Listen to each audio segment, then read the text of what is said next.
Welcome back to Quiet Minds, Rich Lives, a podcast where we explore the powerful and often overlooked connection between your mental wellness and your wealth. I'm your host, Michael, and today's conversation is one I've been looking forward to. My guest is Dr. Kristen Szabla. She's a neuroscientist, a TEDx speaker, trauma and neuroplasticity expert, as well as the founder of Transforming Pain Now. And what makes her work so extraordinary isn't just the science behind it, it's that she's actually lived it in the past.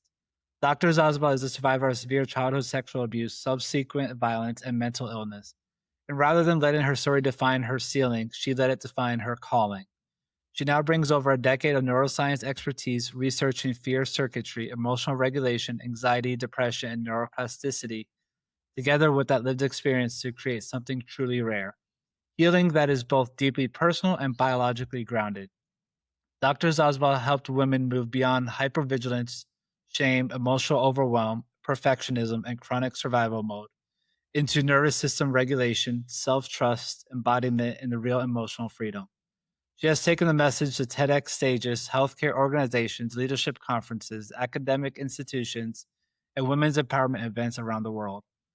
And at the center of what she does is one core truth I want you to hear right now before we even get started. Trauma responses are not evidence that you're broken. They're evidence that your nervous system adapted to survive. And what the brain learned through trauma is it can learn differently through healing. Whether you've been chasing a financial goal that keeps slipping out of reach, whether stress feels like your default setting, or whether you've done all the right things and feel stuck, no matter what they may be, this episode is for you. Dr. Zazba, welcome to Quiet Minds, Rich Lives. I'm so glad to have you here. How are you doing today? I'm well. Thank you for inviting me to come on your podcast. I'm excited to be here. And you can just call me Dr. Kristen because it's easier.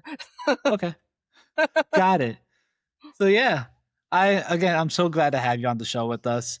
I'm curious though, what first drew you into studying trauma and neuroplasticity? Was there a moment that made you feel like this was your life's So work? basically, I experienced quite a bit of trauma growing up, and I was always I was always fascinated by the brain because I was trying to figure out the people around me Mhm. and why certain people behave the way they did. And, I sometimes I tend to sense energy, and so I knew somebody was anxious or whatever, and they say, "Oh, I'm fine." I'm like, that doesn't make sense to a kid. Um, and so I started reading books about the brain when I was, about 11 or 12. And then I thought I wanted to be like either a psychiatrist or a neurologist. But then I decided I really liked, getting into the learning mechanisms behind underlying things in of like neuropsychiatric disorders and other brain disorders. And what I really wanted to do is I wanted to find the molecule that caused suffering. A molecule is just like something in a cell, and it and I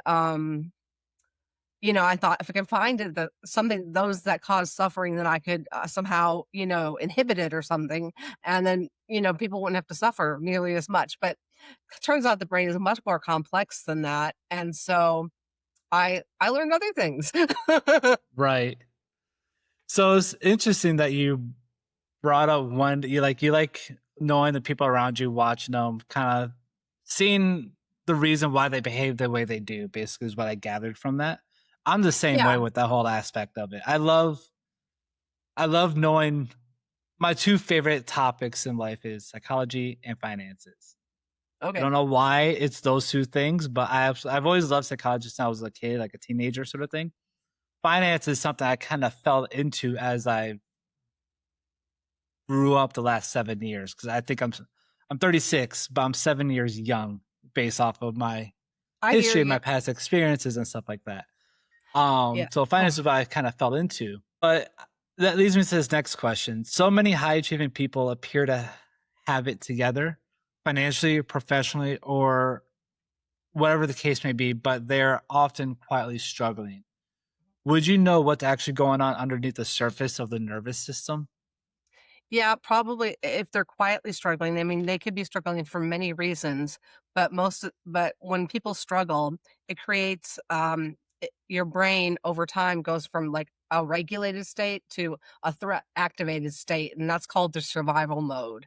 And so people are suffering and, internally having these mini fight, flight, freeze, fawn responses. And a lot of times, they could be in a boardroom giving a speech or a talk, and everybody thinks they're great, but then these little triggers that maybe they can't identify, all of a sudden trigger that response in them because that's why their brain, that's where it's at. And a lot of suffering and anxiety, as well as post trauma responses are a consequence of that brain state. Okay.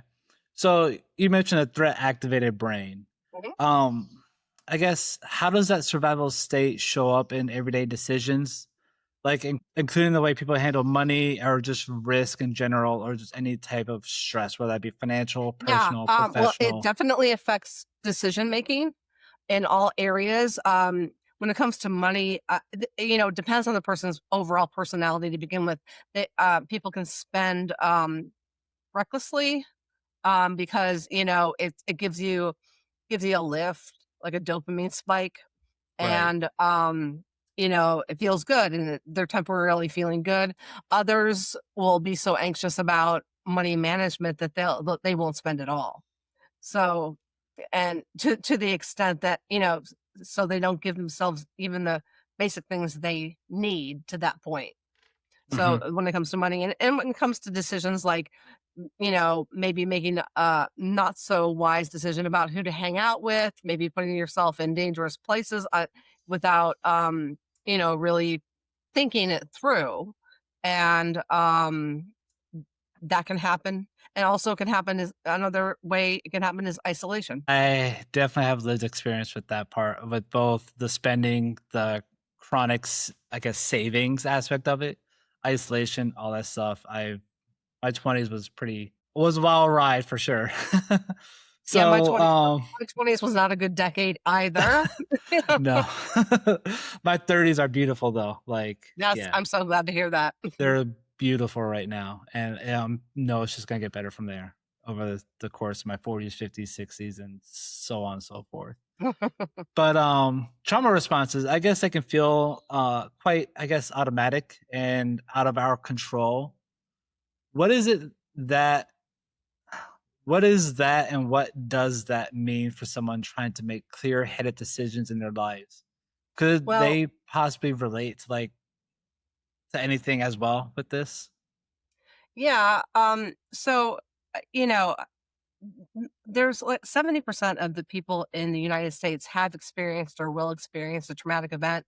So that's the majority of us. So the majority of us, have experienced something, whether it's a car accident or witnessing something or a death in the family. Those can all trigger trauma responses in the brain, in addition to other more severe-ish events like, abuse, that kind of thing. Mhm. And so, the average person in America, at least, probably has experienced trauma at some level, and at some level is in survival mode if they haven't talked and worked it through. And so, what that means for the average person is that that they tend to be in a trauma loop, and there's triggers, whether it's smells, your boss says something to you to do something, and a person might get extra panicked because they're being asked to do something even though they know they've done it before. A Mhm. person might be rageful, because trauma can produce rage, because some people who have been hurt in the past, harbor resentments, which only hurts themselves rather than the other people. Right. And so yeah, uh I can be more specific if you want me to. Yeah, if you don't mind. And Like an do you, example or something like that. well, yeah, so I know a woman. She had been sexually assaulted, and she was working in an advertising firm, Mhm. and she was like, up up there like a VP in the advertising firm. And so basically she looked like she had it all together. She people respected her. She supervised, a team of people. However, when her supervisor, um would ask her something, or when she would think of a deadline or something, all of a sudden she would go into a panic attack, even though nothing, she was not in danger. Hmm. And she had done those things before and knew how to do it. It just automatically it was just a trigger back to her original trauma, and that Yeah. her feelings were not congruent or consistent with what was actually going on. And this can be very silent. You may not notice, it'll be all in the brain. A lot of Hmm. times, you might notice some of these people that have this issue, they may, take a break in the bathroom for a while, or go walk around to try to calm down, but and so it's like, sometimes she was saying that, the Microsoft Teams, I don't know if you're familiar with Microsoft Yeah, Teams, but, you I know, am. communicating at work, buzz, especially remote work, buzz, buzz, buzz. And it would always like trigger like she'd jump, because like, what's this now? So that's Right. kind of how it pans out. And it can affect all of her relationships. If she has children, relationship with children, relationships with partners, friends, etc. Okay. So, do you know if she's doing better by chance? I know it might get a little Yes, off she topic is. right here, but she is. That's awesome. Okay. So, this I guess leads me to my next question about like, I guess how do I frame this? So, like, why is intellectual insight alone often not enough to heal trauma? And I ask this Because because I feel like a lot of people listening have read books, they've done the therapy, and they yeah, still yeah, probably feel stuck. yeah. And the reason is because intellect when you talk about things in an intellectual way and you read a book, and it's basically all in your cortex. So particularly the prefrontal cortex. So you're taking in information, you're saying maybe what happened, and speech is in the cortex. The speech center of Yeah. our brain is in the cortex, but the things that get triggered for trauma are things like the amygdala, the hippocampus. The amygdala is the seat of fear. The hippocampus stores fear memories. And also what happens in people who are in a survival mode is the brain actually changes. It changes structure, it changes connections. So Mhm. the prefrontal cortex, which is our rational mind, our thinking brain, that's the brain you use when you're taking a test. It actually shrinks. And the amygdala, which is the seat of fear, and the amygdala is working whenever feel anxiety about a test. That's the amygdala sending signals to your body saying, I need to be anxious about this. I'm not prepared. It actually increases in volume. So you have this overwhelming fear response that keeps cycling through without control from the prefrontal cortex, if that makes sense. It does. It does to me anyways. I'm sure if like And anyone in the audience has have questions, they can just leave comments below or anything like that with it, and yeah, we can and try to and the answer prefrontal it. cortex, what it really does is it actually, when it's working properly, it regulates your limbic system. And the reason it does that is it sends projections to the nervous system that inhibit, I mean, sorry, not the nervous system, the limbic system, to actually inhibit those processes. So you're a more regulated state. But when you're in a threat activated state, the limbic system is overactive, and your prefrontal cortex is underactive. So you don't have like a clamp to put a clamp on it, or break on it. Okay. So with like I guess it can leave a lot to like I guess self-sabotaging sort of thing when it comes to It certainly can, things of especially if this somebody manner. hasn't, really talked about or understood how their trauma or life experiences connects with their behavior. Right.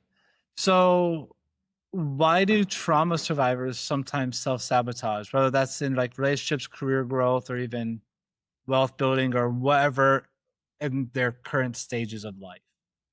Um, it's different for everyone. Okay. Sometimes they're not aware of it. Sometimes they're basically recapitulating a trauma. They're reinactivating this trauma loop inside themselves, because when you self-sabotage, say, um, you know, you spend too much money and you don't have enough money for rent or something like that, right? Um, you're going to go into a survival mode because you know you have to pay rent in order to stay living somewhere, and that's not on the street. And they're so used to that trauma cycle, that trauma loop in their brain that a lot of times they unconsciously reenact it. Okay, sorry, I had to mute there for a sec because my dog. That's okay. But And yeah, also one more point. I don't know if you've heard of the trauma triangle. It's like an no, inverted triangle. And okay, the victim, the person, who's the victim is, like any person, is at the bottom of the point of the triangle. And then you have the persecutor and the rescuer. And a lot of times what happens is that um these like someone who persecuted them is talking to them in their brain. You repeat things in your own voice, what hmm, you were told, and then you have a rescuer that you want but never got, if you had a significant trauma. And so you can either cause yourself to you're persecuting yourself, and you feel bad, so you go do something that may maybe make you feel quote unquote good for temporarily, but may not be the right choice, like spending money to get, I don't know, a car and then right, not having money for rent. And then other people, want to be rescued. So they're more like they're more of what you would call a person who stays like victimized. They kind of like want to be want to stay victim, whether they know it or not logically. okay. So I guess this comes down to like neuroplasticity, how like the brain, when it's in survival mode because of like past trauma, I believe a lot of your work is centered around healing as well, and like kind of like rewiring or re putting the brain back together in like a healing Yeah. form. So basically, neuroplasticity is the brain's basically remarkable ability to reorganize itself by forming new neural connections throughout life. This means your brain is not fixed. It can change, it can heal, it can grow. Hmm. Neuroplasticity is how you became a traumatized brain. But if it goes that way, it can go the other way. It's basically new connections can be created if we strengthen the connections that serve us. Existing connections can be strengthened or weakened. And the brain adapts based on experience, focus, and practice. So we can practice tactics that actually serve us, and that will develop new neural pathways. So, for example, if you think of a ping pong ball, two ping pong balls, Okay. one you're always no matter what you do, it seems it's always going metaphorically up and to the right, up and to the right. And it it tells you, I suck, I'm so ashamed, I'm disgusted with myself, I hate myself, those kind of things. That Hmm. grows because it's happening all the time, and no matter what you do, it keeps going that way. Well, then if you can practice tactics that actually can regulate your nervous system and serve you, you can throw another ping pong ball metaphorically up and to the left. And over time, that pathway strengthens while the trauma pathway weakens. Okay. So I kind of envisioned like a rope on one and how it gets tight towards the negative side, and as you're strengthening that muscle for the positive side, it does like gets more loose on the negative side, I guess, if that Yeah, makes sense. it kind of like gets smaller. Like that pathway isn't as easy to obtain. So you go through the Right. pathway that serves you first, rather than through the trauma pathway that you used to learn. You learned over time. Okay, I feel like I can relate a lot to that because I was like we were talking about previously. I did go through like 7 years of growth, well, 5 years of growth, 2 years of just like and like recovery and just kind of like healing myself, sort of thing. Yeah, Um, but I guess this leads me to like a next question, sort of thing. Is just why does trauma feel so automatic and uncontrollable? that's because, like I said, the prefrontal cortex, which is your thinking brain, it's Okay, offline. It goes offline, and that's right. because it's actually become smaller due to all the hormonal changes that occur in a person who's been traumatized. And it's so automatic because the amygdala, it fires before the cortex or anything can make sense of it. So, and the Okay. amygdala again is a seat of fear, and it triggers a cascade of signals that trigger hormones, adrenaline, cortisol, the stress response. And so it's practicing connecting these two regions because you want to have like the cortex, to regulate that and learn. Hmm. And every experience is a learning experience because a lot of times, like, for example, going back to my example of the woman at the advertising agency, she would start by telling herself when she started panicking automatically, she would say, okay, this feeling I'm having is not consistent with what's going on. And that's the first step. You have, Hmm. and then, and there's certain things you can do. There's certain things you can do every day to, help yourself get out of survival mode. I don't know if you want me to go through those, but I'm happy to. Yeah, you can, definitely can. I like to So, have as much information as possible on this platform. so basically, the brain has a negativity bias, and what do I mean by that?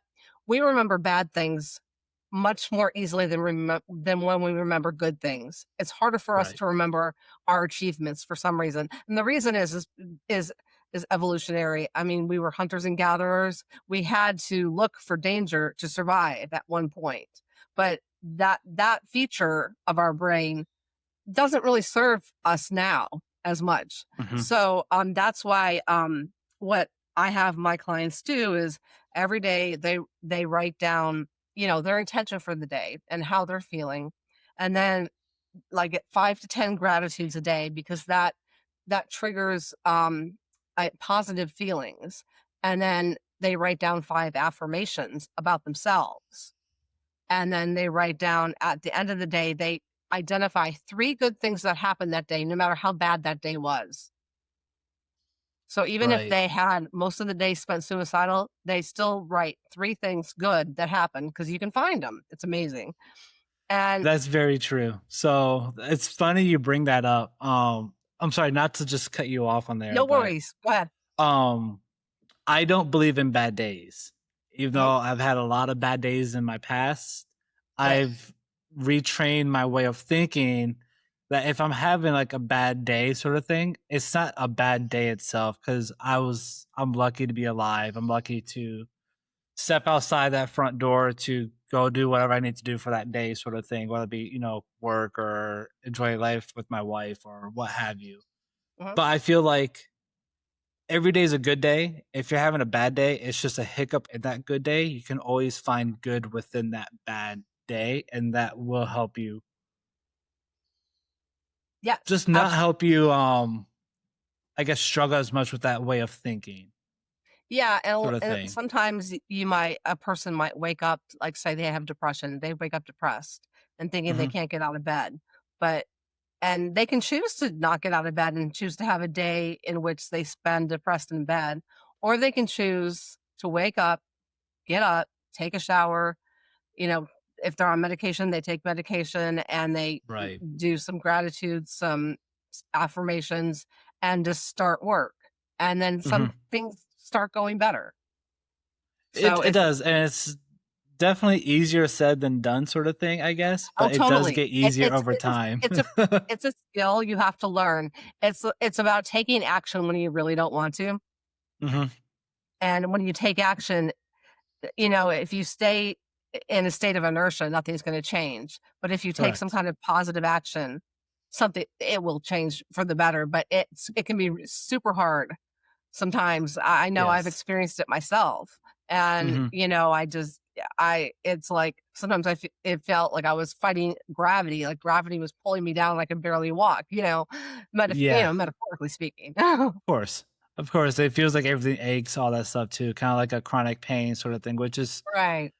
I don't know if you know much about that subject matter itself, but, like, the mental health side of things and how it can affect your physical health as well.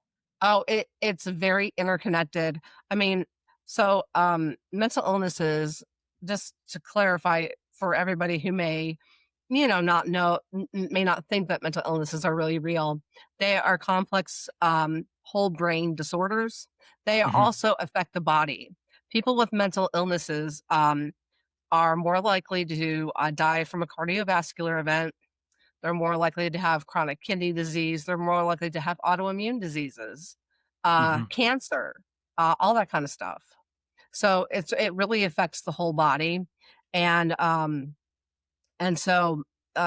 great way to because of what it does, there's a hypothesis out there, which I personally believe, a lot of people with mental health issues have this higher state of inflammation, a chronic inflammation, and that can do deleterious things to your whole body. And way to control, um, you know, chronic inflammation is what you eat. Eat healthy. Do Hmm. yoga, do something that moves your body and breathe, and that calms it all down. But it's a practice. You have to get in the habit and the routine, and it takes time. It does. It definitely does. So I got like, I guess one more question for you, sort of thing. Sure. What do you? How do I phrase this? What do you want most of trauma survivors to understand? I think I said that kind of wrong, but I think you might understand what I'm trying to I ask. understand what you're saying. I Okay, want them I'm to know sorry. that one, it's not your fault. You're not alone. Hmm. I see you. I hear you, and that the way you're surviving now can be better, and you can become a person that is empowered, thriving, and authentic. I love And that. it's possible. I love Not only that. possible, That's probable. that's very true. I do. I love your answer with that whole thing.